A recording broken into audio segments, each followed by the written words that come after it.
Bienvenue sur le cours Les coupes simples.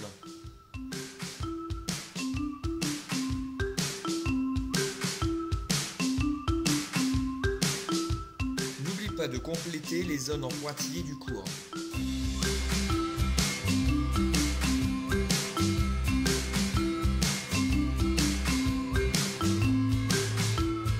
Une coupe ou vue en coupe est un artifice qui permet de représenter avec plus de clarté les formes intérieures d'une pièce et les éléments contenus dans un assemblage.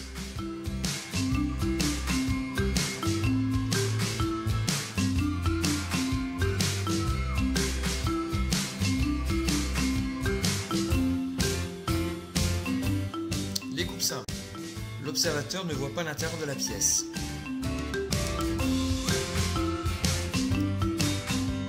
Choisir un plan de coupe P, une feuille en théorie.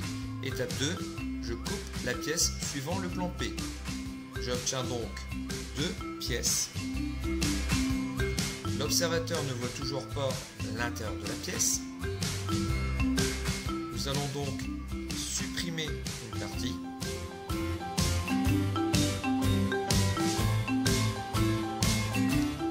L'observateur peut ainsi observer maintenant l'intérieur de la pièce. Il faut ensuite projeter la partie observée sur le plan P et donc hachurer les zones de matière coupée. Représentation des surfaces coupées. Les surfaces coupées sont représentées par des hachures en traits fins obliques. Les différents types de hachures.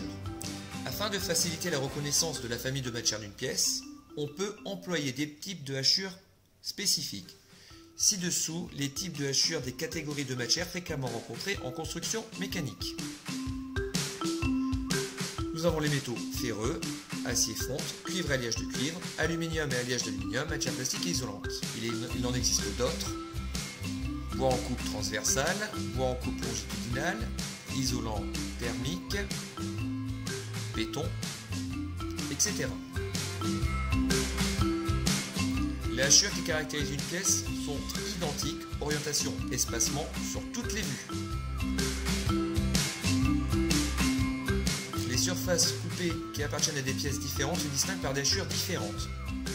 Donc, quand on changera de pièce, nous changerons l'inclinaison des hachures, ou alors leur espacement.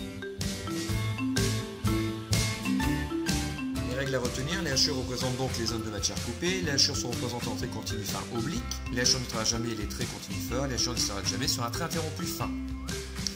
Définition et trace d'une vue en coupe. Première étape, il faut tracer le plan de coupe. Un plan de coupe se trace en traits mixtes fins munis de 2 traits forts aux extrémités. Deuxième étape, indication du sens d'observation.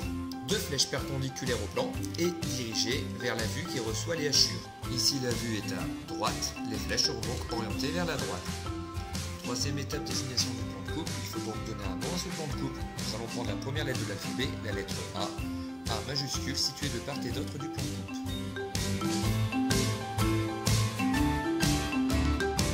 Quatrième étape, les 2 lettres majuscules que l'on vient d'indiquer vont se rejoindre, séparées par un trait d'union. Ceci formera la désignation de la vue en coupe.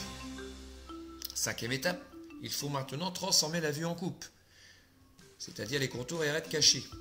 Maintenant que la pièce est coupée en 2, nous voyons l'intérieur de la pièce.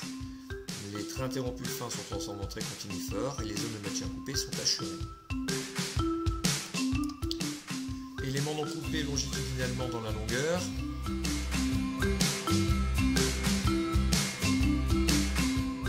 Jamais les pièces pleines dans la longueur, telles que les arbres pleins, les vis, les boulons, les rivets, mais également les billes, les clavettes et les goupilles.